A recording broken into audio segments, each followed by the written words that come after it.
It won't surprise me that we're going to get a few new coins here and there, maybe break the top 20, but I think you're going to see a lot of similar names sitting at the top 20 for a while. Most of those are well established, well recognized.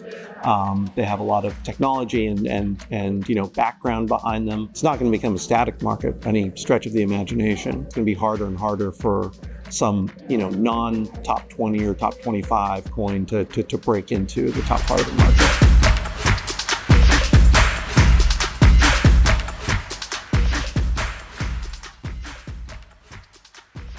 Is Chairman Gensler succeeding at requiring all active traders to register as broker-dealers? Sure seems so.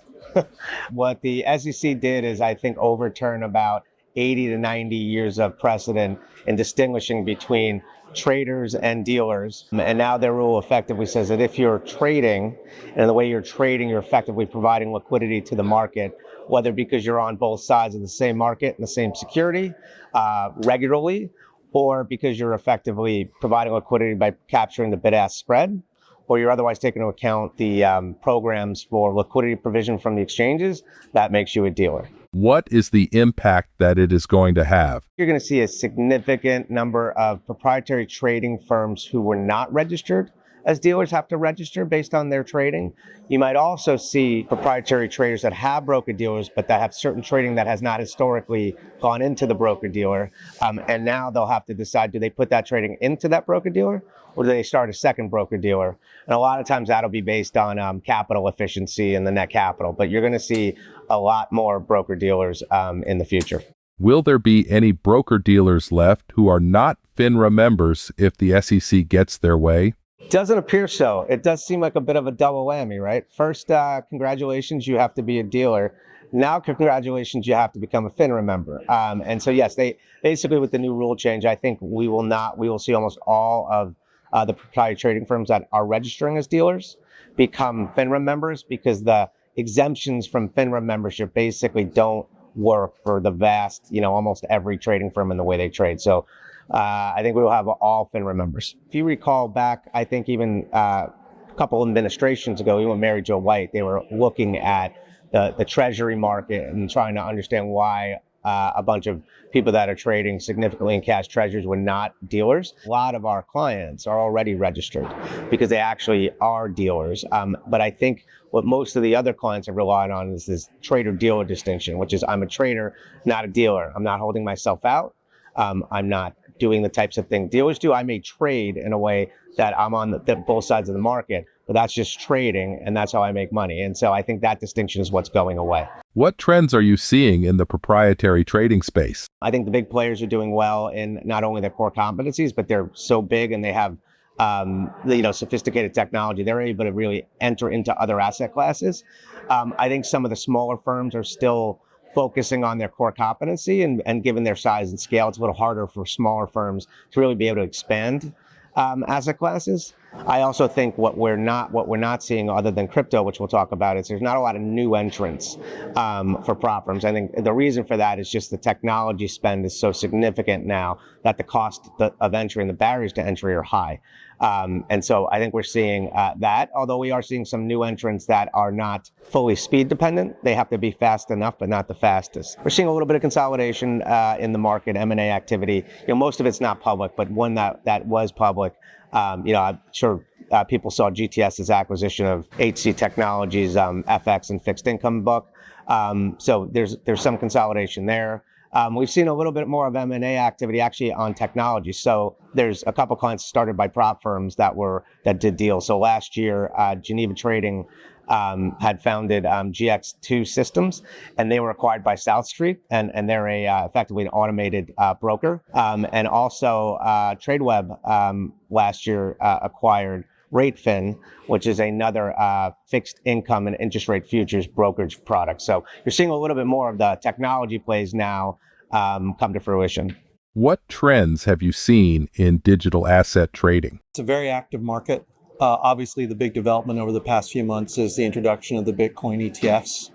That has driven a renewed interest in Bitcoin, and I think digital assets in particular.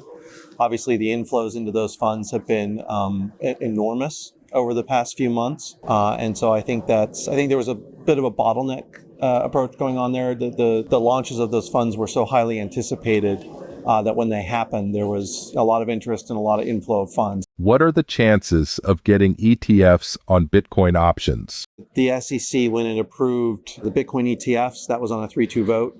And you look at Chairman Gensler's statement, he took that opportunity to warn about what he thought were the risks of Bitcoin.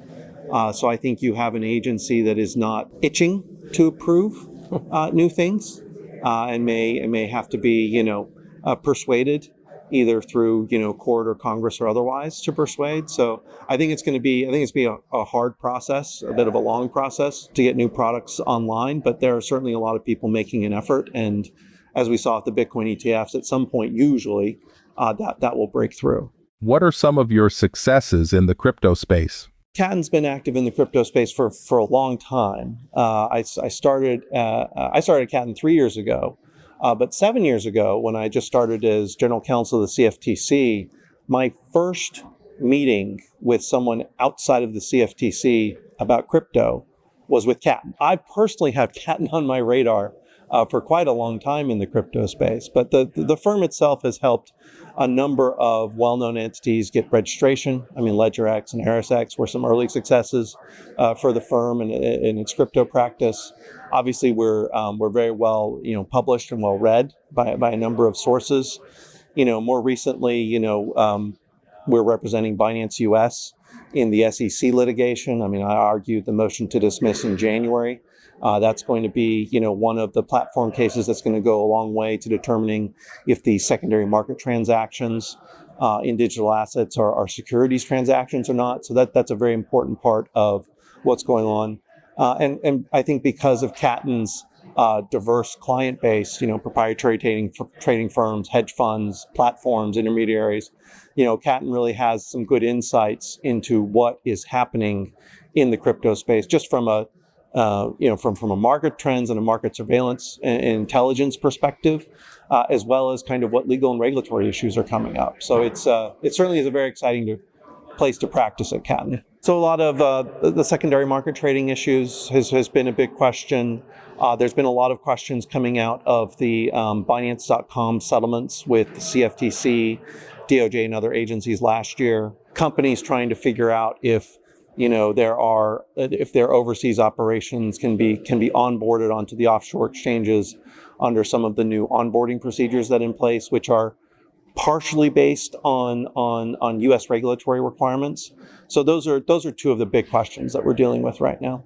Anything from the SEC in the crypto space? A view that most, if or almost all, digital assets are securities. To give an example, last week the SEC settled a case with an entity that no longer operates in the way it does. It stopped in around 2021 or so, but an entity that settled not properly registered as a broker-dealer.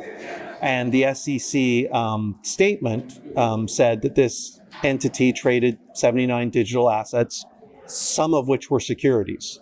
And even though the SEC had an opportunity to say, here's the ones we think were securities, here's the one we don't think are securities, and here's why we chose what we did, there's none of that in the settlement agreement. So all I know reading that document is that the SEC thinks that some of these unnamed 79 digital assets are securities, and I don't really have anything to go off of in that settlement agreement, which ones are, which ones aren't, and why. And so again, it's another settlement action. They get someone to settle out, but again, it doesn't really give me as a practitioner any practical advice or understanding about how I'm supposed to advise my clients about what is and is not a security in the SEC's view. And that makes it extremely tricky, especially for the asset managers, because the asset managers, when they're forming funds, they have to figure out, who do I register with? The SEC, the CFTC, am I a private fund, am I a commodity pool? And the basic question is how much in the way of securities am I trading? And so you have to take what Dan said and then take a guess at what percentage of your book is securities, which then drives what percentage of it is futures or swaps, and that drives the registration. So it makes that analysis tricky.